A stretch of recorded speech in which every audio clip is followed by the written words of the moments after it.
रस टॉक्स रस टॉक्सिकोडेंड्रॉन इसका कॉमन नेम है पॉइजन ओक। इसे प्रूव किया था हैनीमैन ने और ये बिलोंग करता है फैमिली एनाकार्डिएसी। इंट्रोडक्शन की बात करें तो रस्टॉक नेटिव मेडिसिन है ऑफ नॉर्थ अमेरिका। पुराने समय में हैनीमैन ने इसे बहुत प्रेज़ किया था इस मेडिसिन को, क्योंकि ये बहुत सारे बीमारियों में एक पिक्यूलियर सिम्टम्स के आधार पे बहुत ही बेहतरीन मेडिसिन साबित हुई थी।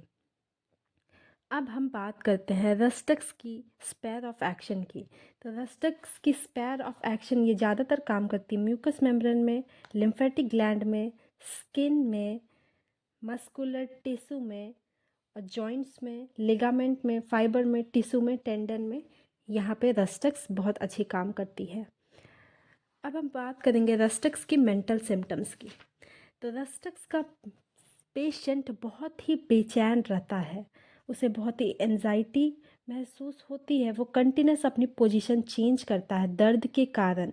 वो एक पोजीशन पे रह नहीं सकता है, उसे इतना दर्द होता है कि उसे दर्द के कारण अपना पोजीशन चेंज करना, अपना जगह बदलना अच्छा लगता है। पेशेंट को डिलीरियम होता है, जैसे कि उसे कोई जहर दे देगा। पेशेंट बहुत ज़्यादा एंजाइटी फील करता है, बहुत सैड हो जाता है और वो ऐसा ड्रीम करता है जैसे कि ग्रेट एग्जर्शन होता है उसे। वो स्विमिंग, हार्ड वर्क, इन सब बातों की और डेली लाइफ में जो बीत रहा है, ऑक्यूपेशन, जॉब, वर्क, सारी चीज़ों के बारे वो सपने देखता है। रस्टक्स को हम कहते हैं बहुत अच्छी मेडिसिन है रेस्टलेसनेस के लिए। रस्टक्स ट्रायो ऑफ रेस्टलेसनेस में भी आता है। 3 बेहतरीन दवा में एक रस्टक्स है। रस्टक्स फिज़िकली अगर वीक है पर्सन, उसके लिए काम आता है ट्रायो ऑफ रेस्टलेसनेस में। नेक्स्ट है एकोनाइट, अगर पेशेंट मेंटली रेस्टलेस है तो उसमें काम आता है। फिर आता है आर्सेनिक, जिसमें फिज़िकल प्लस मेंटल दोनों ही में अगर परेशानी है तब वो बेहतरीन दवा होता है आर्सेनिक। अब हम बात करेंगे इसकी हेड सिम्टम्स की। हेड सिम्टम्स में पेशेंट को गर्मियों के समय में अगर वो कहीं पे नहा के आया, वो कोई स्विमिंग पूल में या फिर कहीं पॉन्ड में, तालाब में कहीं पे नहा के आया हो और उसका सर बहुत ज़्यादा दर्द हो रहा हो, ऐसा लग रहा है सिर को कोई बांध दिया है, सिर कभी कभी शेकी महसूस हो रहा है, कभी लूज़, कभी बांधा हुआ, इस तरह की उसके फ्रंटल हेड में स्पेशली उससे दर्द होता है। इस तरीके की दर्द हो तो हम रस्टक्स बहुत ही बेहतरीन दवा है। उसे एग्रावेशन यानी कि उसकी तकलीफ़ बढ़ जाती है अगर वो कहीं पे बैठा हुआ या सोया हुआ है, अगर ठंड में है तो। लेकिन वो अगर चलने फिरने लग जाए, वो गर्म जगह पे चल जाए तो उसे अच्छा महसूस होता है। रस्टक्स की कफ़ की बात करें तो वो अगर कोल्ड एयर में एक्सपोज हो गया हो, या फिर वो अपने खिड़की को खुला रख के रात भर सोया हो, या फिर अगर वो कंबल से इवन अपने हाथ या पैर बाहर निकाला हो, उस ठंड लगने की वजह से अगर इंसान को कफ हो जाए तो रस्टक्स काफ़ी अच्छी दवा है। रस्टक्स का कफ का कैरेक्टर होता है हॉर्सीनेस, रफ होता है, सोरनेस होता है उससे चेस्ट में, शॉर्ट और ड्राई रेस्पिरेशन होता है, वेरी मच ऑब्सेस्ड होता है एंड एंसियस होता है। रस्टक्स का ये कफ का अगर हम मोडालिटीज़ की बात करें तो एग्रावेशन उसे अगेन होता है मिड नाइट में उसे बहुत ज़्यादा कफ होने लग जाती है। अगर वो कोल्ड जगह पे अपना निकलता है बाहर, चलने फिरने घूमता है, तो उस जगह पे उसे कफ बढ़ने लग जाती है और उसे आराम मिलता है अगर वो अपने आप को कवर कर ले, गर्म जगह पे जाए, ड्राई जगह पे जाए, तो फिर उसे रेस्ट मिलती है। अब हम बात करेंगे पैरालिसिस की।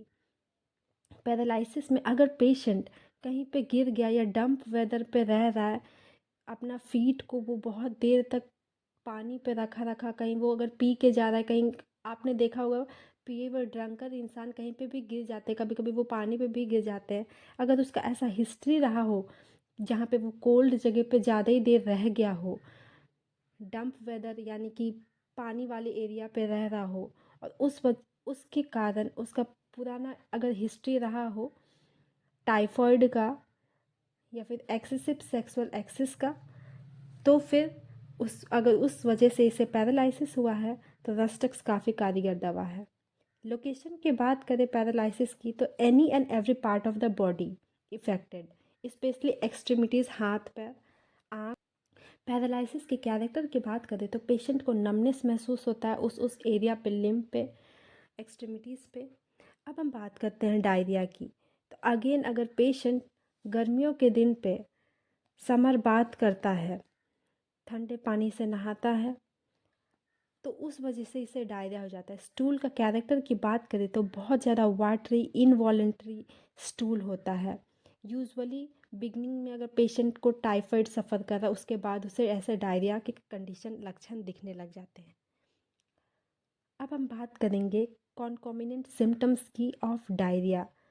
पेशेंट को बहुत ज़्यादा थर्स्ट महसूस होता है उसके जीभ पे, माउथ में और थ्रोट में। उसे बहुत ज़्यादा पेन फील होता है down the posterior part of lower limb during stool. वो जब स्टूल कर रहा हो तो उसे पीछे की तरफ लोअर लिम्ब में बैठने के वक्त बहुत ज़्यादा पेन होता है डायरिया के समय। अब हम बात करते हैं फीवर में। तो रस्टक्स बहुत ही बेहतरीन मेडिसिन है एनी काइंड ऑफ फीवर के लिए, इंटरमिटेंट फीवर के लिए, कंटिन्यूस फीवर के लिए या फिर र्यूमेटॉइड फीवर के लिए। ये बहुत ही कारगर दवा है। इंटरमिटेंट फीवर मतलब एक समय आता है फिर चला जाता है। कंटिन्यूस फीवर, अगर पेशेंट को कंटिन्यूस फीवर रह रहा हो। रूमेटॉइड फीवर यानी कि उस तरीके के फीवर जैसे कि डेंगू, टाइफाइड, इन्फ्लुएंज़ा, इस तरीके अगर फीवर हो तो उसमें भी बहुत ही कारगर दवा है। अब हम बात करते हैं रूमेटिज़म की। रूमेटिज़म में अगर पेशेंट को डंप वेदर, समर में वो बात किया हो, डंप वेदर पे वो रहता हो और उस वजह से उसे रूमेटॉइड हो, जॉइंट में उसे पेन हो रहा हो, राइट साइडेड स्पेशली इफ़ेक्टेड हो, तो रस्टक्स काफ़ी कारगर दवा है। पेशेंट को ऐसा दर्द होता है, ऐसा सेंसेशन होता है मानो उसके टेंडन को, उसके बोन के मसल को कोई काट रहा हो या फिर वहाँ पे चाकू लटका दिया हो, इस तरीके का पेन होता है रोमेटिज्म में। तो रस्टक्स काफ़ी अच्छी दवा है। मोडालिटीज़ की बात करें तो पेशेंट की तकलीफ़ बढ़ जाती है बीच रात में। पेशेंट को काफ़ी दर्द होता है, पैर में झिनझिनाहट, नमनेस, इस तरीके की काफ़ी पेन होती है। वेट वेदर में भी होता है, रेनी वेदर में भी होता है। पेशेंट को रिलीफ तब होता है जब वो थोड़ा सा चलना फिरना कंटिन्यू कर दे, वो थोड़ा सा वॉकिंग करे, जॉगिंग करे, तब उसे रिलीफ मिलती है। अब हम बात करेंगे बैक एक, पीठ दर्द के बारे में। अगर पेशेंट काफ़ी ज़्यादा गर्मियों के मौसम में समर बात कर रहा हो, आप देखे होंगे गांव एरिया में बच्चे जो होते हैं वो काफ़ी गर्मी के कारण पॉन्ड में नहाने चले जाते हैं। का शोल्डर से लेकर उसे पीछे कमर तक अगर दर्द हो रहा हो तो रस्टक्स काफ़ी अच्छी दवा है। इसका पेन की कैरेक्टर की बात करें तो पेशेंट को बहुत ज़्यादा स्टफनेस हो जाता है, पेन ऑन द स्वेलिंग हो जाता है। अब अब हम मोडालिटीज़ की बात करें तो अगेन सेम चीज़ है। पेशेंट अगर चले फिरे तो उसे बेहतरीन महसूस होता है। अगर पेशेंट बैठा रहे या सो रहा हो तो उसके दर्द और भी बढ़ जाते हैं। अब हम बात करेंगे स्किन सिम्टम्स की। रस्टक्स स्किन में भी काफ़ी अच्छी दवा है। वेसाइकल इरप्शन हो रहे हो, लेफ़्ट और राइट साइड में स्वेलिंग हो रहा हो, इन्फ्लामेशन हो रहा, बर्निंग एंड इचिंग हो रहा हो, पेशेंट को अर्टिकेरिया की प्रॉब्लम हो, उसके स्किन में छोटे छोटे लाल लाल दाने उग जा रहे हो, वेसाइकल्स हो, इरप्शन, खुजली, इस तरीके हो रहे हो, तो स्किन के लिए काफ़ी अच्छी दवा है रस्टक्स। अगर रस्टक्स काम नहीं आती तो बोविस्टा भी काफ़ी अच्छी दवा है क्रोनिक अर्टिकेरिया के लिए।